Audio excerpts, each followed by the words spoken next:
Hey, Facebook Live. Okay, I have a confession to make. This is extremely scary for me. I have never had a problem doing a Facebook Live on any subject at all. doTERRA, lifestyle, whatever. I am completely nervous about really telling my story. So, which is why I hit the go button. I don't know what it's gonna happen. So anyway, the reason I think that it's really important for me to tell my story and to be a little vulnerable with all you guys is because I've been realizing I've been starting to work with personal clients, for private clients, and I've been really helping them craft their story. And I have done a story around teaching yoga. I've done a story around me educating about doTERRA. I've done a story about energy healing, but I haven't done the story that kind of combines them all together. And so this is what I want to share with you today. So when I was a kid, I always felt very different from everyone. There were so many different cliques in my grammar school and my high school, and I was always on the outside. I didn't do sports. I was more into theater, but wasn't into the theater clique. So I always felt like an outsider.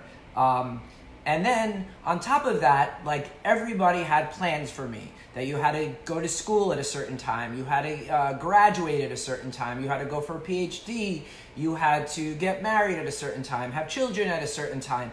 And all of these things just kept piling up on me. Now, I'm an outside the box thinker. In school, when even the teachers answered a simple question, I always found 5 different ways to answer the question. And so for standardized testing for me, I always got wrong answers because I would come up with creative solutions, but maybe they weren't necessarily the one that they were looking for. So anyway, I understood like the sort of natural rhythm of life, and it's not like that went beyond me, but it just didn't feel right. I knew I was a healer deep down inside. I knew that I needed to do something to help people. And that was clear to me very early on. I was able to listen to people. I was able to really hear not just what they were saying, but what was underneath what they were saying. I was able to see people's potentials without them showing behaviors of those potentials. So there was all of this stuff going on for me. And so I decided to do the stereotypical healer at the time was psychology. You would go to get I went to get my undergraduate degree in psychology. I even went on for a master's. I was even considering going on for a PhD in psychology, but I looked at the numbers and it really didn't work out like that. I was going to put myself $100,000 in the hole to only be making, at that time, PhDs were only making about $50,000 or $60,000 a year. So it didn't quite make financial sense to me. And also the other thing is that I felt that there was something missing in my education of psychology. I thought it was great to look at behaviors. I love to look at the mind, but what happens to change behavior?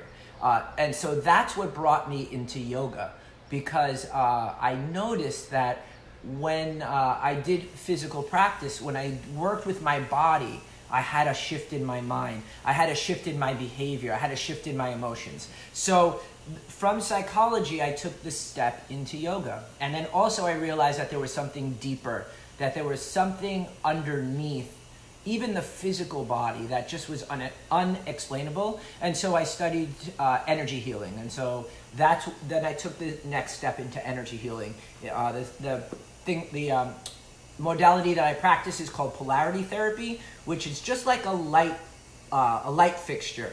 It has 3 different poles. It's got the positive, the negative, and the grounding wires, and they all need to connect in order for the light to turn on.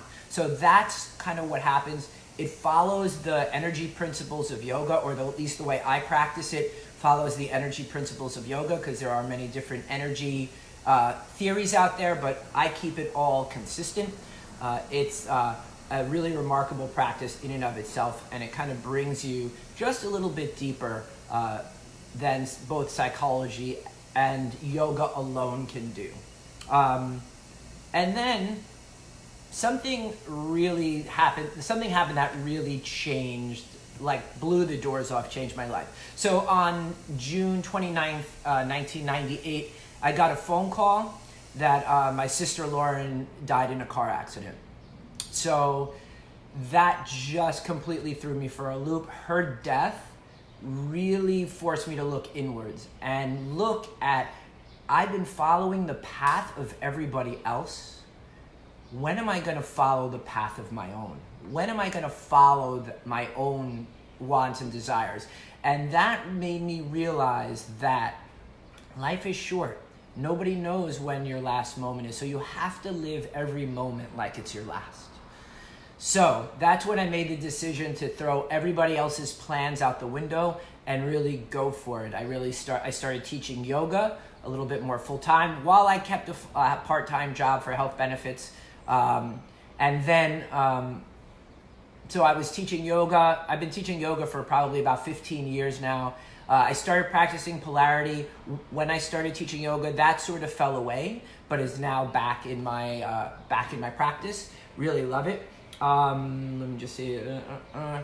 And the thing is like how to really monetize the healing arts, because what winds up happening is that most people feel like they have to be broke yoga teachers, and how do you monetize that in a way that really can sustain your lifestyle?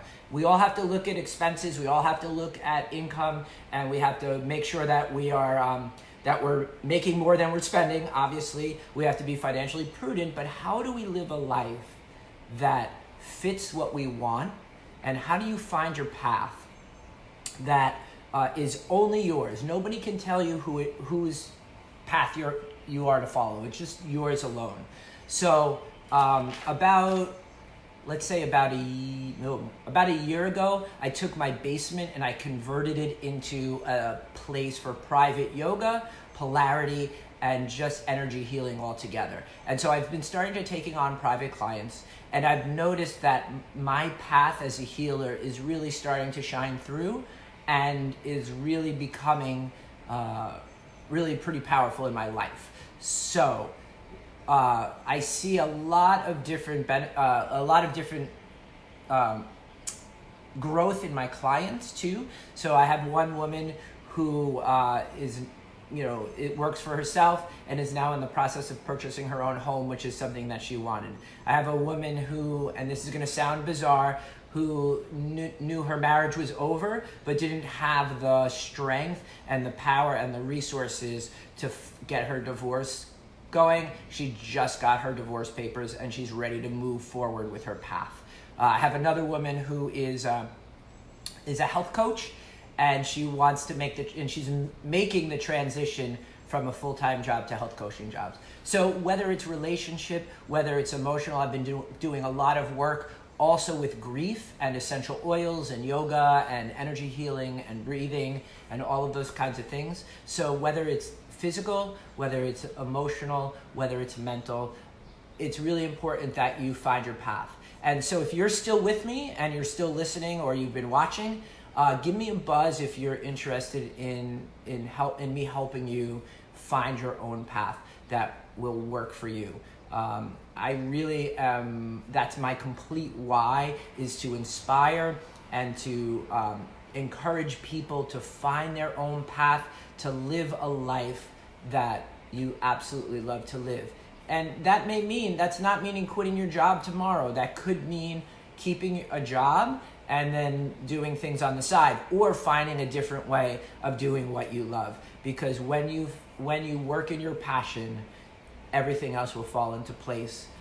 So just PM me if you want to kind of have a conversation. Even if you're not, I'm in New Jersey. If you're not in New Jersey, no worries. We can work via Skype or Zoom or video conference or phone call or something like that. So don't let geography be an excuse. All right, that's my story for right now. I got through it. Let me know what you think, and I'll talk to you soon. Bye.